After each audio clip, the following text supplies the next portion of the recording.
It's a Wednesday in 1999, the first Wednesday release Wednesday of 1999, and possibly one of the greatest release days in all of 1999. It is March 31st of 1999, and it's a Wednesday, and it features two of probably my all-time favorite films from 1999. These are two films that I can watch over and over and over again and never get tired of them. I constantly quote one of them nonstop, and the other one I think is one of the greatest science fiction films that has ever been made. One of them is a modern-day retelling of a Shakespeare play, and the other one is one of the most groundbreaking science fiction films in the history of cinema. So I remember one night in 1999, it would have been probably like March 29th of 1999. I was working with Jason's older brother, Dave Mayer, who was my boss at the time. And he came up to me while I was working behind the concession stand, and he said to me, "Hey, we're going to watch The Matrix tonight. You want to stick around?" And I was kind of young and new. The internet was just recently around, so I hadn't seen a trailer that I remember for this movie.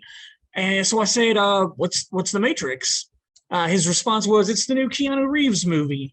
Didn't tell me a genre, didn't tell me anything else about it. And I was like, all right, well, I mean, I'm a huge Keanu fan, so yeah, I guess I'll stick around. I'm an even bigger Keanu fan now, but at that time, like, I had the two Bill and Ted films that were huge influences in my life. Pretty much anything time travel from the 80s and early 90s, huge impression on me growing up.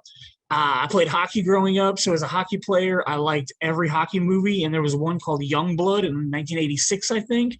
Keanu was the goalkeeper in that movie. Then, of course, there's Point Break, there's Speed, and then, I was like, yeah, I'm gonna stick around and watch this new Matrix movie, and I'm so glad I did. It is literally one of my favorite employee screenings that I was ever a part of.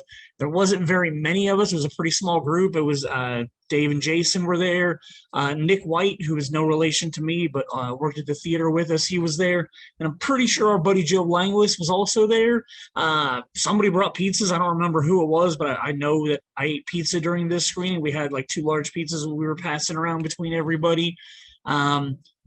Couple of minutes into this movie and I was hooked. Like I said, I didn't know anything about it. I don't know how I hadn't seen the preview, but I hadn't. So you got that opening scene with Trinity and Agent Smith, and it took visual cinematography just to another level. You got Trinity's jump, dive, spin, gun firing. That was the moment that I knew that I was involved in something totally different. It was an experience that I had never witnessed. I'd seen the Star Wars CGI redos in '97, but nothing prepared me for what I was watching in that opening sequence of The Matrix. So in that opening sequence, we got Trinity, who was played by Carrie-Anne Moss, pretty much her biggest major studio role at that time. And then 2 years later, she was going to go on to star in one of my all-time favorite films, Memento. Agent Smith in the film is played by Australian actor Hugo Weaving, whose only other Hollywood credits, but he'd done a bunch of Australian work, but his only other major Hollywood credits at that time were the two Babe movies that were out, because he did the voice of the sheepdog. It wouldn't be until 2001 when he started playing Elrond in the Lord of the Rings films and became, I don't know which of those two characters between Agent Smith and Elrond are bigger, but I'd say the Lord of the Rings probably has a pretty big following where he's known from. Let's get back to The Matrix. We're introduced to Keanu's Neo. It's an anagram for the word one, obviously. Trinity for 3, Neo for 1. We've got the great Alice in Wonderland reference where it's Follow the White Rabbit. And then we get the chick with the tattoo of the rabbit on her shoulder that leads our protagonist out into the real world where he ends up meeting up with Trinity. One of my favorite scenes in this movie, I really enjoy Mr. Anderson's workplace when he gets the phone delivered to him and it's Morpheus guiding him through the cubicles as the agents are searching for him. I just really think, we haven't seen Morpheus in person yet. We've just heard his voice now. He knows where everything is and how to get Neo around. And then, obviously Neo, still being a human in his own mind, has the downfall of not being willing to follow all of Morpheus's instructions. So, it's just a great storytelling. The way that scene is shot and set up, the blocking of the characters going through all the different cubicles and stuff, the mise en scène for the different layers of what's going on. Just so well done. The Wachowskis, who wrote and directed this film, did an absolutely phenomenal job. Then we finally get introduced to Morpheus himself, Mr. Lawrence Fishburne, or Larry Fishburne, as he is credited in one of his biggest roles before this, Boys in the Hood.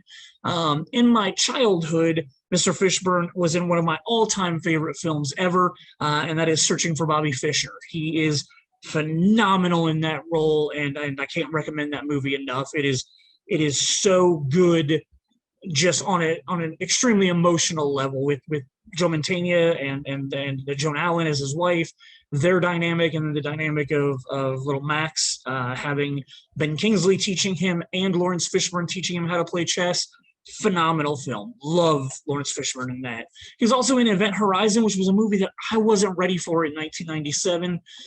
But every time I've watched it in the last couple of years, because I've spent like 20 years not watching it because I didn't like it, finally revisited it, and I don't know what my problem was with it back then. I think because I knew Sam Neill from Jurassic Park, like, I want a good guy Sam Neill, and that's not what you get in that movie. So being mentally prepared for giving it another shot, really enjoyed Event Horizon in later views. I've actually watched it 2 or 3 times since I finally rewatched it. Far better movie than I remember it being. All right, so then we've got the famous red pill, blue pill scene where Neo takes the red pill, and we, as the audience, learn that this movie is on a whole other level than you already got the feeling that this was something special and this was something different. And then, bam, storytelling-wise, he takes the red pill. We see the real world. We see the outside of the Matrix. We find out what the Matrix really is. We get some weird sci-fi stuff going on, and we got bald Neo waking up in the real world. He gets flushed out of his little pod that he's in with all of his, stuff coming out of him and everything. Like, it's just, where did this movie just take me? Like, I thought I was watching, this science fiction movie with some weird stuff going on in the real world. Now I'm actually seeing what the real world is and finding out that essentially the Matrix is a video game. And I hate making that comparison because I know that now that the 4th movie is out and they literally make that comparison in the 4th movie, I hate that. I hate all the sequels to this. The Matrix is one of those movies that is perfect, never needed a sequel. Jason Mayer and I talked about that on one of our episodes it's like probably a month or 2 ago now, about movies that don't need sequels. The Matrix is one of them. Like, all 3 of the sequels are terrible. But essentially in 1999, The Matrix is a video game. It's what Mark Zuckerberg is trying to make with Facebook and their super VR world that they're trying to create, or whatever, meta, like that, the metaverse. Like, essentially that's going to be the Matrix. You're going to be able to, get in there. It's also kind of, it's real. Like, the Matrix had to be the genesis of what ended up becoming Ready Player One. Like, it is essentially the same concept of being in the real world and uploading yourself into a digital format and being whoever you want, doing whatever you want. And that definitely, the author of that book, which is a phenomenal book, I absolutely love it, probably my favorite book I've ever read, but definitely, planted that seed from seeing The Matrix. So we get our introduction to how the Matrix works. Morpheus takes us and Neo on an educational course explaining the Matrix. And then we get our famous karate fight scene and the ecstatic line of dialogue. Morpheus is fighting Neo, and everybody running to go watch it. That's exactly what was going on in my brain, like, as that scene was taking place. So I felt like that was a really awesome moment in the movie to address that. Then we learn about Cypher. Cypher is played by Joe Pantoliano, who also appears in Memento in 2001. Joey Pants, kind of betrays the whole group. He, doesn't like being a real person. He doesn't like being outside of the Matrix. He wants to be brought back into the Matrix. He wants to live, a super fancy, super rich life. So he double crosses everybody. Morpheus gets captured. And then Neo and Trinity go on their suicide mission to go try and save him. The sequence that we get of that, well, first of all, we get the sequence of him saying, we need more guns, lots of guns. And then you've got the, a whole bunch of guns showing up right there with him. Amazing scene there. Then you've got them walking into the lobby of the building, walking through the metal detector going off, Neo opening up his jacket to just reveal all of his arsenal. And then that gunfight sequence that happens in the lobby is amazing. And then it's topped off with the elevator bomb sequence where they get on top of the elevator, they snap the cord, they go shooting up, elevator goes shooting down, and boom, big bada boom at the bottom of the stairwell that blows up the entire lobby. We get up to the roof, and then we've got like the ultimate bullet time sequence. And if you watch any of the documentaries about how they filmed that with the like 60 cameras that they had, or maybe 120 cameras that they had around him, where each one of them shot one frame of film in sequence as he was moving so that it kept getting that around and around look, like absolutely phenomenal, like practical effects that were used in this movie. Obviously, there's some CGI. There's stuff that would not be able to be accomplished with practical effects that gets done in this movie, but the level of practical effects that they used to make it look as real as it did, and then including some CGI, which actually you can kind of buy since they're inside of a computer program, you can kind of buy that the CGI effects aren't the greatest. And in about 6 weeks, we're going to get to the movie that took CGI to the moon and to Coruscant and way out into space when we start talking about the Phantom Menace. But for now, this movie just blew my mind and everybody else's mind about what digital effects were able to do. And this movie holds up to this day. I watched it yesterday and I rewatched it again today because I enjoyed it so much yesterday. It's timeless. It literally, it just has such a good feel. It does get a little bit slow, but I give it credit for that because the visuals of the movie make up for that couple of times that it slows down in plot. And much like The Highlander, when your movie involves a character who is the one, there only should be one. And like I said, I believe there should have never been a sequel to this movie made. The Matrix stands alone on its own by itself. Like, it is phenomenal. Don't ever watch the sequels if you haven't seen them. They ruin everything. In 1999, this ended up being the fourth biggest film of the year. It had a total of $463 million that was made at the box office. And, you know, I know 20 years later, people are like, oh, you know, Avengers did that opening weekend. Ew. Well, you know, back then, $463 million was pretty awesome for a movie. Our second film this week is one of my all-time favorite films, one of my all-time favorite teen comedies, one of my all-time favorite teen rom-coms, and it's got such an amazing cast, and I love it so much. I can't even begin to explain. A lot of people know my obsession, but I will get to it in a second. This film only made $60 million, so about $400 million shy of what it was up against this week, this Wednesday. But since it only had a budget of $13 million, I'd call that a pretty successful film. When you know, 5 times your budget, that's pretty good. It is hands down one of the best rom-coms I have ever seen in my life. It is a modern-day reimagining of The Taming of the Shrew, and it is 10 Things I Hate About You, which introduced United States audiences to Heath Ledger, and it's the film that started my hardcore crush on Julia Stiles. I mean, hardcore. Like, I was in love with this girl, like, Save the Last Dance is next year, and, like, I am a huge Julia Stiles fan. She also did O with Mekhi Phifer. Yeah, I became a very large Julia Stiles fan because of this movie. This is also the movie that would feature the Joker, Robin, and Mr. Universe all going to high school together, and there is an awesome shot of them together in the lunch line that has all 3 of them, and Heath Ledger gives one of the best quotes, pretty much one of my favorite quotes ever just happens to come from this movie, and it's when he says, "Don't let anyone ever make you feel like you don't deserve what you want." And I've tried to instill that in my life and kind of like live the same way. I just think that is an amazing quote. Don't let anyone ever make you feel like you don't deserve what you want. And not just relationship wise, I'm talking about, like, I think that applies to everything in life. So we got the Joker. Heath Ledger is the male lead of this film. He plays Patrick Verona.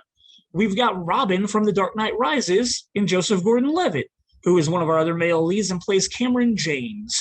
Finally, we've got Mr. Universe from the Firefly Universe film Serenity, which is played by David Krumholtz, also famously known from the Santa Claus trilogy. He plays Michael Eckman. Our other male douchebag in the movie is played by Andrew Keegan. He plays Pretty Boy Joey Donner. For the women in this film, I've already explained my obsession with Julia Stiles, the shrew of the film, who is Katarina Stratford. Her sister is Bianca, played by Larissa Oleynik. I don't know if I said her name right. Oleynik. She was a huge Nickelodeon star. She was in The Secret Adventures of Alex Mack. We've also got Gabrielle Union in this movie. This begins kind of her career where she did a lot of these teen movies right around this time. She was also earlier this year in She's All That. So she just does like a run in like 99 to 202 where or 2002, where she just does a lot of these teen rom-coms, comedies, and just, is around making a name for herself. Allison Janney, who will later go on to be in one of my all-time favorite films, The Way, Way Back. She plays the guidance counselor at this school, who is busy writing her erotic fiction throughout the course of this movie. And finally, one of the lesser-known actresses from this film is a woman named Susan May Pratt. Or actually, I think it's Susan Mary Pratt. I may have misremembered that. She plays Katerina Stratford's best friend and is the girl who was obsessed with Shakespeare in this movie. But in 1999, in I think August or October, like later this year, she's also the bitch best friend in Drive Me Crazy. And then one of her other biggest roles she does was in 2000. She starred alongside Anna Kendrick in her first film, Center Stage. So just kind of a very lesser known actress that did a couple of films I really liked all around the same time. So one of the things that makes 10 Things I Hate About You so timeless and so perfect, recently I've discussed with both Jason on our podcast, and then I had the chance to talk to Danielle Joy extensively about movie soundtracks. The soundtrack for 10 Things I Hate About You is one of the best ever. It's one of those things we talked about. The 90s, specifically the late 90s, was one of the best times for soundtracks because they attempted to be like perfect time capsule mixtapes of all the stuff that was popular around that time. On this soundtrack, Letters to Cleo are featured twice. They cover 2 songs. If my buddy Steve ever hears this, he's going to be really annoyed because I am adamant that I don't like any of the cover songs that he ever plays when we're hanging out. But, as we've peeled back the onions of my musical taste, we've learned that a lot of stuff that I really like has also been cover songs. And this is no exception. Letters to Cleo covered 2 songs in the film. The first one is Cheap Tricks, I Want You to Want Me. And then they also, later in the film, did a cover of Cruel to Be Kind by Nick Lowe. So I love both of those songs. And the argument that I've always made with Steve is anything that I heard the cover version first, then like in the 90s when they were covering music from the 70s, because I was growing up in the 90s, like when I heard those songs, they were of the pop variety that I loved and appreciated. So now when he listens to bands that are covering songs that were originated in the 80s and 90s, and we've got, modern artists covering them, that's where I get upset because those are the movies or the songs that I grew up with that are now being covered. And it just makes me feel old, even though I know I'm old. I'm doing a podcast about movies that came out 23 years ago. I digress. Let's get back to the soundtrack here. Semisonic is on this soundtrack with their song F&T. Sister Hazel is on here with Your Winter, which is actually not one of my favorite Sister Hazel songs, but it's not bad. The Cardigans' War is on here. And then my favorite song from this soundtrack is Jessica Riddle's Even Angels Fall, which plays after the big fight happens at the prom and Julia Stiles bolts out of there. There's a great scene, a shot with her while this song is playing, and it is really phenomenal. And the other thing, something that kind of happened a little bit in the 90s is they were able to get a lot of songs to be used in the movie, but they didn't want to pay to have them on the soundtrack. Same thing that we talked about why soundtracks don't really exist anymore now. People are willing to pay to have them in their movies, but then there's no reason to pay to have them on the soundtrack when you can just go to iTunes or Spotify and listen at your own leisure. So number of songs that are in the movie. The movie opens with One Week by the Bare Naked Ladies, which is a great way to open, the opening credits and the pan down to the car. And then when Julia Stiles pulls up next to him, that song gets cut off and it's Joan Jett's Bad Reputation. So a great juxtaposition right there at the beginning of the film. Also just kind of musically letting you know the 2 diverse groups that you're going to have to deal with in this movie. At one point in the film, All My Life by Casey and JoJo is played. When we get to the party scene, Push It by Salt and Pepper is played. In that same party scene, Hypnotized by the Notorious B.I.G. is playing. while Julia Stiles does her amazing dance routine on top of the table before she hits her head on the chandelier. And then finally, we get Heath Ledger's performance of "Can't Take My Eyes Off of You" in one of the more memorable scenes from the film. So that is a lot of amazing teenage or music to go along with this teenage story. The guy trying to get the girl by trying to help the other guy get the other girl. It's one of the most amazing films ever. And if you're listening to this, I assume you've already seen it and know just how perfect it is and how sad it is that we lost Heath Ledger when we did, because that guy was an amazingly talented actor, and I would have loved to have seen, what other roles he would have taken on, because obviously he went off to do Brokeback Mountain and The Joker, and those were both, career-changing roles that he had. In 2 days, on Saturday, I'm going to be releasing the next episode because we have 2 more movies coming out. I'm going to tell this story a lot more next week, but in my life, I have walked out of one film, and one film only, and it is the Out of Towners remake that was released on April 2nd in 1999. That is the next episode that I'm supposed to talk about, the Out of Towners. The other one is a movie called A Walk on the Moon, which I have never seen. I need to investigate if I'm going to be able to find a copy of that to watch. I also have to look and see if there's actually a way for me to watch the Out of Towners. If not, it might be like a super short episode next week where I just talk about how much I hated the Out of Towners, or at least like the first 45 minutes that I watched. Yeah, I'll tell that whole story on the next episode. But all right, I got 2 days to see if I can find a copy of those movies and get them watched before the next episode. Or else April 9th, I'm really excited for, because it's when I get to talk about the movie Go. All right, so those are the movies coming up. I will talk to you guys soon.